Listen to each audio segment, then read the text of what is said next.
तुम्ही इच्छुक आहात, तुम्हाला निवडणूक लढवायची आहे असंही वाटतं, पण मग तुम्हाला हेही तुम्ही सांगितलं की तुम्हाला भाजपकडून निवडणूक लढवायची, पण भाजपने तुम्हाला उमेदवारी का द्यावी? कारण आता हा टुरिझम हा एक चला माझा पेशा आहे आणि मी त्या अँगलनी बघते आणि त्यातनं मी प्रगती करेन, हा तर माझं प्रॉमिस राहीलच. बरोबर. प्लस म्हणजे आता जर मला निवडून दिली तर आता माझं स्वतःचं घर परमार पार्कमध्ये आहे. आता आमची 30 वर्ष जुनी बिल्डिंग आहे. तिथे हेच झालंय की एक फ्लॅट एकाने घेतला, तो दुसऱ्याला विकला, दुसऱ्याने तिसऱ्याला विकला. प्राधिकरणमध्ये आमच्या नावाची अजूनही नोंद नाही आहे. बरोबर आहे. आज 99 वर्ष लीजनी आम्ही या सगळ्या प्रॉपर्टी प्राधिकरणाच्या घेतल्या. माझं LIG मध्ये स्वतः घर आहे, आमचं प्राधिकरणमध्ये एंट्री नाही आहे.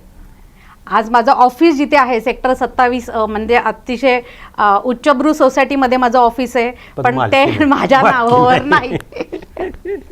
मग आता हे सगळं करायला म्हणजे जर मला तुम्ही संधी दिली तर मग मी हे सगळे जे आहेत हे पेंडिंग गोष्टी त्याच्यावर नक्की स्वतः लक्ष घालून सगळी नावावर कसं करता येईल, प्रत्येकाचं प्रॉपर्टी कार्ड कसं देता येईल यासाठी तर मी 100%. कारण आज स्वतः माझ्या 4 ते 5 प्रॉपर्टी आहेत आणि त्या माझ्या नावावर नाही आहेत. कारण मध्येच आपण मुंबईमध्ये तो इन्सिडन्स ऐकला की जर काही इथे भूकंप आला आणि जर जमीनदोस्त झालं किंवा काही बॉम्ब पडला तर आज माझ्या नावावर काहीच नाही सगळं प्राधिकरण. तर हे सगळ्या गोष्टी करायला मी नक्कीच म्हणजे इनिशिएट घेईल आणि या सगळ्या गोष्टी पूर्ण करेल.